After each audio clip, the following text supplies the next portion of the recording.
ಎಲ್ರಿಗೂ ನಮಸ್ಕಾರ. ನಾನಿವತ್ತು ತೋರಿಸ್ತಾ ಇರೋದು ತೊಂಡೆಕಾಯಿಂದ ಮಾಡುವಂಥ ಬುತ್ತಿ ಅಂತ ಹೇಳ್ತೀವಿ ನಾವು. ತೊಂಡೆಕಾಯಿನ ನಾನು 1/4 ಕೆ ಜಿಗಿಂತ ಸ್ವಲ್ಪ ಜಾಸ್ತಿ ತೊಗೊಂಡಿದ್ದೀನಿ. ಮತ್ತು 1/4 ಭಾಗದಷ್ಟು ಕಾಯಿ ತುರಿ, 3 ಗುಂಟೂರು ಮೆಣಸಿನ್ಕಾಯಿ, ಒಂದು 5-6 ಬ್ಯಾಡಗಿ ಮೆಣಸಿನ್ಕಾಯಿ, 2 ಸ್ಪೂನ್ ಧನಿಯಾ ತೊಗೊಂಡಿದ್ದೀನಿ, 1 ಸ್ಪೂನ್ ಜೀರಿಗೆ, ಒಂದು ಸಣ್ಣ ಹುಣಸೆ ಹುಳಿ ತೊಗೊಂಡಿದ್ದೀನಿ, ಮತ್ತು 2 ಈರುಳ್ಳಿ ತೊಗೊಂಡಿದ್ದೀನಿ. ಇದಿಷ್ಟು ಬೇಕಾಗಿರೋ ಸಾಮಾನು. ಇದು ಇದು ಸಣ್ಣ ಇದನ್ನು ತೊಂಡೆಕಾಯಿನ ಚೆನ್ನಾಗಿ ತೊಳ್ಕೊಂಬಿಟ್ಟು ಸಣ್ಣಗೆ ಹೆಚ್ಕೋತಾ ಇದ್ದೀನಿ ನಾನು. ನಾನು ಗುಂಡಿಗೆ ಹೆಚ್ಕೊಂಡಿದ್ದೀನಿ. ನಿಮಗೆ ಹೇಗೆ ಸೈಜ್ ಬೇಕು ನೋಡಿಕೊಂಡು ಹೆಚ್ಕೋಬೋದು, ಬಟ್ ಸಣ್ಣಗೆ ಹೆಚ್ಕೊಂಡಿದ್ರೆ ಇದು ಚೆನ್ನಾಗಾಗುತ್ತೆ. ಮತ್ತು ಈರುಳ್ಳಿನೂ ಸಣ್ಣಗೆ ಹೆಚ್ಕೋತಾ ಇದ್ದೀನಿ. ಈ 2 ಈರುಳ್ಳಿ ತೊಗೊಂಡಿದ್ದೀನಲ್ಲ, 2 ಈರುಳ್ಳಿನೂ ಸಣ್ಣಗೆ ಹೆಚ್ಕೋತಾ ಇದ್ದೀನಿ. ಇದಕ್ಕೆ ಮಸಾಲೆ ಧನಿಯಾ ಮತ್ತು ಜೀರಿಗೆನ ಹಸಿದೇ ಹಾಕೋದು. ಇದು ನೋಡಿ, ಇದು ಈರುಳ್ಳಿ ಇಷ್ಟು ಪೀಸಸ್ ಬಂದಿದೆ, ಇಷ್ಟು ತೊಂಡೆಕಾಯಿ ಕಟ್ ಮಾಡಿದ ಪೀಸಸ್ ಇದೆ. ಈಗ ನಾನು ಅದು ಮೆಣಸಿನ್ಕಾಯಿ, ಒಣಮೆಣಸಿನ್ಕಾಯಿನ ಮಾತ್ರ ಹುರ್ಕೋಬೇಕು. ಒಂದು ಅರ್ಧ ಸ್ಪೂನ್ ಎಣ್ಣೆ ಹಾಕ್ಕೊಂಬಿಟ್ಟು ಒಣಮೆಣಸಿನ್ಕಾಯಿನ ಮಾತ್ರ ಹುರ್ಕೊಳ್ಳೋದು. ಇದು ಧನಿಯಾ ಮತ್ತು ಜೀರಿಗೆನ ಹಸಿದು ಹಾಗೆ ಹಾಕಬೇಕು. ನಾನು 2 ಸ್ಪೂನ್, ಚಿಕ್ಕ ಸ್ಪೂನಲ್ಲಿ 2 ಸ್ಪೂನು ಧನಿಯಾ, 1 ಸ್ಪೂನು ಚಿಕ್ಕ ಸ್ಪೂನಲ್ಲಿ 1 ಸ್ಪೂನು ಜೀರಿಗೆ ಹಾಕಿದ್ದೀನಿ. ಅದನ್ನು ಹಸಿದು ಹಾಗೆ ಹಾಕೋದು.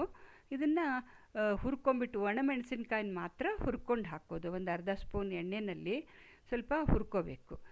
ಆಮೇಲೆ ಮಿಕ್ಸರಲ್ಲಿ ಹಾಕ್ಕೊಂಡು ಕಾಯಿನ ನಾನು ತುರಿದಿಟ್ಟಿದ್ನಲ್ಲ, ಅದು ಕಾಯಿ, ಹಸಿ ಕೊತ್ತಂಬರಿ ಬೀಜ, ಹಸಿ ಜೀರಿಗೆ ಮತ್ತು ಹುರ್ಕೊಂಡಿರೋ ಒಣಮೆಣಸಿನ್ಕಾಯಿ, ಆಮೇಲೆ ಒಂದು ಗೋಲಿ ಗಾತ್ರದಷ್ಟು ಹುಣಸೆಹಣ್ಣನ್ನು ತೊಳೆದಿಟ್ಕೊಂಡಿದ್ದೀನಿ, ಅಷ್ಟು ಅದನ್ನು ಹಾಕಿಬಿಟ್ಟು ನೋಡಿ ಮೆಣಸಿನ್ಕಾಯಿ ಹಾಕ್ಕೋತಾ ಇದ್ದೀನಿ. ಒಣಮೆಣಸಿನ್ಕಾಯಿ, ಹುರಿದಿರೋ ಮೆಣಸಿನ್ಕಾಯಿನ ಹಾಕ್ಕೊಂಡು ಅದಕ್ಕೆ 1 ಲೋಟ ನೀರನ್ನಷ್ಟು, 1 ಲೋಟದಷ್ಟು ನೀರು, ನಿಮಗೆ ಎಷ್ಟು ಬೇಕಷ್ಟು ನೀರನ್ನು ಹಾಕ್ಕೊಂಬಿಟ್ಟು ಅದನ್ನು ಮಿಕ್ಸಿ ಮಾಡ್ಕೋಬೇಕು. ನಾನು ಸುಮಾರು 3/4 ಲೋಟ ನೀರನ್ನು ಹಾಕ್ಕೊಂಡಿದ್ದೀನಿ, ದೊಡ್ಡ ಲೋಟದಲ್ಲಿ ಹಾಕ್ಕೊಂಬಿಟ್ಟು ಅದನ್ನು ಮಿಕ್ಸಿ ಮಾಡ್ಕೋಬೇಕು. ನೈಸಾಗಿ ಮಾಡ್ಕೋಬೇಕು. ಇದನ್ನು ನೈಸಾಗಿ ಮಾಡಿದ್ರೆ ಚೆನ್ನಾಗಾಗುತ್ತೆ.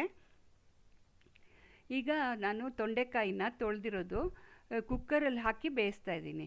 ಈಗ ಡೈರೆಕ್ಟಾಗಿ ಬೇಕಿದ್ರೂ ನೀವು ಬೇಯಿಸ್ಕೋಬೋದು. ನಾನು ಕುಕ್ಕರಲ್ಲಿ ಸ್ವಲ್ಪ ಲೇಟ್ ಆಗುತ್ತಲ್ಲ, ತೊಂಡೆಕಾಯಿ ಸ್ವಲ್ಪ ನಿಧಾನವಾಗಿ ಬೇಯುತ್ತೆ, ಅದಕ್ಕೋಸ್ಕರ ನಾನು 1 ಲೋಟ ನೀರನ್ನು ಹಾಕಿಬಿಟ್ಟು ದೊಡ್ಡ ಲೋಟದಲ್ಲಿ ಕುಕ್ಕರಲ್ಲಿ ಇಟ್ಬಿಟ್ಟು ಬೇಯಿಸ್ಕೋತಾ ಇದ್ದೀನಿ ಮೊದಲು ತೊಂಡೆಕಾಯಿನ. ಇದು 4 ವಿಷಿಲು ತರಿಸ್ಕೋತಾ ಇದ್ದೀನಿ ನಾನು.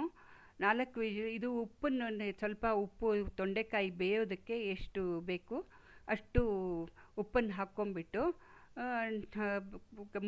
ಮುಚ್ಚಳ ಮುಚ್ಚಿಬಿಟ್ಟು ಕುಕ್ಕರ್ ಇಟ್ಕೋಬೇಕು.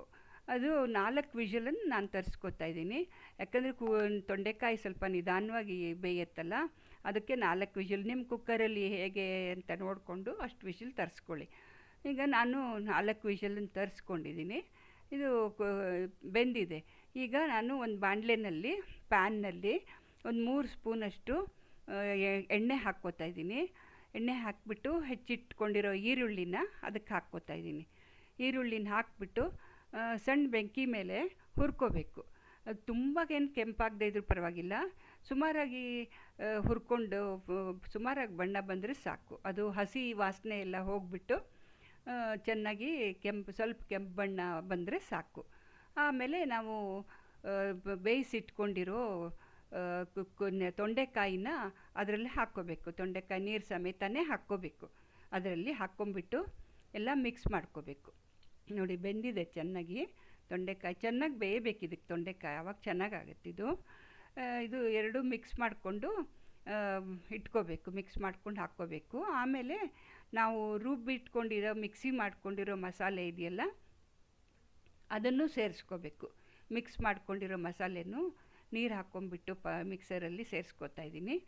ನೋಡಿ, ಸೇರಿಸ್ಕೊಂಡು ಅದಕ್ಕೆ ಇವಾಗ ನಮಗೆ ಬರೀ ನಾವು ತೊಂಡೆಕಾಯಿಗೆ ಮಾತ್ರ ಉಪ್ಪು ಹಾಕಿದ್ವಲ್ಲ, ಇವಾಗ ಮಸಾಲೆಗೂ ಸೇರಿಸ್ಬಿಟ್ಟು ಎಷ್ಟು ಕಮ್ಮಿ ಇದೆ ನೋಡ್ಕೊಂಬಿಟ್ಟು ಅಷ್ಟು ಉಪ್ಪನ್ನು ಹಾಕ್ಕೊಂಬಿಟ್ಟು ಚೆನ್ನಾಗಿ ಮಿಕ್ಸ್ ಮಾಡ್ಕೋಬೇಕು. ಮಿಕ್ಸ್ ಮಾಡ್ಕೊಂಬಿಟ್ಟು ನೋಡಿ, ಎಲ್ಲ ಉಪ್ಪು ಹಾಕ್ಕೊಂಡಿದ್ದಾಯಿತು. ಈಗ ಮಿಕ್ಸ್ ಮಾಡ್ಕೋತಾ ಇದ್ದೀನಿ. ಮಿಕ್ಸ್ ಮಾಡಿಕೊಂಡು ಇದಕ್ಕೆ ಚೆನ್ನಾಗಿ ಕುದಿಸ್ಕೋಬೇಕು. ಕೊತ ಅಂತ ಕುದಿಸ್ಬೇಕಿದು, ಆವಾಗ ಚೆನ್ನಾಗಾಗುತ್ತೆ. ಮಿಕ್ಸ್ ಮಾಡಿಕೊಂಡು ಇದು ಚಪಾತಿಗೆ, ರೊಟ್ಟಿಗೆ ಎಲ್ಲ ಚೆನ್ನಾಗಾಗತ್ತೆ. ಇದು ಚಪಾತಿ ರೊಟ್ಟಿಗೆ ಹಚ್ಕೊಂಡು ತಿನ್ನೋದಕ್ಕೆ ತುಂಬ ಚೆನ್ನಾಗಿರುತ್ತೆ. ಇದು ಇದಕ್ಕೆ ಬುತ್ತಿ ಅಂತ ಹೇಳೋದು ನಾವು. ಇದು ತೊಂಡೆಕಾಯಿದು ಬುತ್ತಿ ಇದು. ಇದು ರೆಡಿ ಆಯಿತು ನೋಡಿ, ತೊಂಡೆಕಾಯಿ ಬುತ್ತಿ ರೆಡಿ ಆಯಿತು. ಚೆನ್ನಾಗಿ ಟೇಸ್ಟ್ ಇರುತ್ತಿದ್ದು, ಒಂಥರ ಬಾರಿ ಚೇಂಜು.